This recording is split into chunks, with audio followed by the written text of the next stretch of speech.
CCTV short news നിങ്ങൾക്കായി സമർപ്പിക്കുന്നത് power guard solar system Koonamuchi.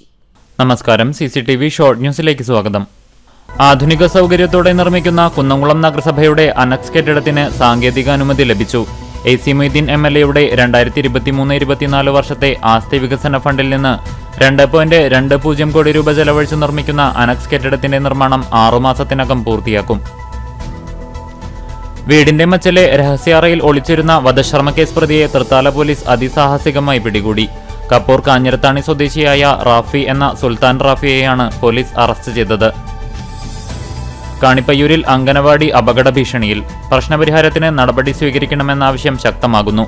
Kunnamkulam നഗരസഭയ്ക്ക് കീഴിലുള്ള കാണിപ്പയ്യൂർ മംഗളോദയം അംഗനവാടിയാണ് ഇഴജന്തുക്കൾ നിറഞ്ഞും ഏതു നിമിഷവും നഴ്സറിക്ക് മുകളിലേക്ക് വീടാറായി നിൽക്കുന്ന വൻമരങ്ങൾ കൊണ്ടും അപകട ഭീഷണിയിലായിരിക്കുന്നത്. 14 സെന്റ് ഭൂമി ദാനമായി നൽകിയതോടെ വഴിമുട്ടിയ കുടുംബങ്ങൾക്ക് ഗതാഗത സൗകര്യമായി. കടപ്പുറം പഞ്ചായത്തിന്റെ 6-ാം വാർഡ് ചേറ്റുവാപ്പാടം പ്രദേശത്ത് 14 സെന്റ് ഭൂമി വഴിക്കായി വിട്ടു നൽകിയപ്പോൾ റോഡ് സൗകര്യം സാധ്യമായതിന്റെ ആശ്വാസത്തിലും ആഹ്ലാദത്തിലുമാണ് പ്രദേശവാസികൾ. എടക്കഴിയൂരിൽ സാധനങ്ങൾ വാങ്ങാനെന്ന വ്യാജേന കടയിലെത്തി 33,000 രൂപ കവർന്നു. എടക്കഴിയൂർ അയ്യപ്പൻകാവ് ക്ഷേത്രത്തിന് സമീപം പോത്തേഴത്ത് ഷിജിത്തിന്റെ ഉടമസ്ഥതയിലുള്ള പലചരക്ക് കടയിലാണ് മോഷണം നടന്നത്. മോഷ്ടാവിന്റെ ദൃശ്യങ്ങൾ ലഭിച്ചതിനെ തുടർന്ന് ചാവക്കാട് പോലീസിൽ പരാതി നൽകി.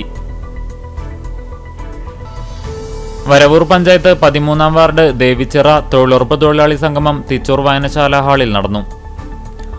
ആരോഗ്യവകുപ്പും ഒരുമനിയൂർ പഞ്ചായത്തും സംയുക്തമായി വ്യാപാര ഭക്ഷണ വിതരണ കേന്ദ്രങ്ങളിൽ നടത്തിയ പരിശോധനയിൽ ഹോട്ടൽ അടപ്പിച്ചു. തങ്ങൾപ്പടിയിലെ ഹോട്ടൽ തങ്ങൾസ് രുചിക്കൂട്ടാണ് താൽക്കാലികമായി അടപ്പിച്ചത്. കൂനമുച്ചി സത്സംഗ് ഏർപ്പെടുത്തിയ ഗുരുശ്രേഷ്ഠ പുരസ്കാരം വെങ്കിടങ്ങ് സ്വദേശി KR ജോർജ് മാസ്റ്റർക്ക് സമ്മാനിച്ചു.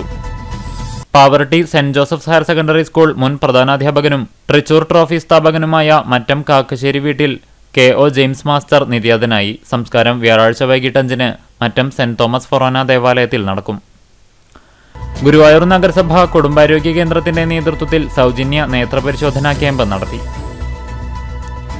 കാട്ടകമ്പാൽ പള്ളിക്ക് മുന്നിലുൾപ്പെടെ വിവിധയിടങ്ങളിൽ കാനകൾ സ്ലാബ് നിരത്തി മൂടി അപകടം ഒഴിവാക്കണമെന്നും കാട്ടകമ്പാൽ ചിറക്കൽ റോഡിലെ പലയിടത്തും അനുഭവപ്പെടുന്ന വെള്ളക്കെട്ട് ഒഴിവാക്കാൻ നടപടികൾ സ്വീകരിക്കണമെന്നും കേരള കോൺഗ്രസ് കാട്ടകമ്പാൽ മണ്ഡലം കമ്മിറ്റി യോഗം ആവശ്യപ്പെട്ടു. Bible society of India Kunnamkulam branch വാർഷിക സമ്മേളനം നടത്തി. കാലടി ശ്രീശങ്കരാചാര്യ സംസ്കൃത സർവകലാശാലയിൽ നിന്ന് സംസ്കൃതത്തിൽ PhD നേടിയ ഡോക്ടർ കീർത്തി മേരി ഫ്രാൻസിസിനെ വേലൂർ ചിന്താവേദി വായനശാല ആദരിച്ചു. ലോക ഫോട്ടോഗ്രാഫി ദിനത്തോടനുബന്ധിച്ച് ഗുരുവായൂർ LF കോളേജിലെ മൾട്ടിമീഡിയ വിഭാഗത്തിന്റെ നേതൃത്വത്തിൽ ഫോട്ടോ പ്രദർശനം നടത്തി. ഇരുവൃക്കകളും തകരാറിലായ മുഹസിനയെ സഹായിക്കുന്നതിനായി GHSS കടവല്ലൂരിലെ NSS യൂണിറ്റ് സമാഹരിച്ച സഹായധനം കൈമാറി. കിരാലൂരിലെയും വേലൂരിലെയും കമ്മ്യൂണിസ്റ്റ് പാർട്ടിയുടെ സ്ഥാപക നേതാക്കളിൽ ഒരാളും പാർട്ടി മുൻ ലോക്കൽ കമ്മിറ്റി അംഗവും വേലൂർ സർവീസ് സഹകരണ ബാങ്ക് പ്രസിഡന്റുമായിരുന്ന PV അഷ്ടമൂർത്തിയുടെ 1-ാം ചരമവാർഷിക അനുസ്മരണം നടത്തി. Chalissery saint Peter's and saint Paul's Yakobaya Suriyani പള്ളിയിൽ വിശുദ്ധ ദൈവമാതാവിന്റെ 8 നോമ്പ് പെരുന്നാളിന് ഒരുക്കങ്ങൾ തുടങ്ങി.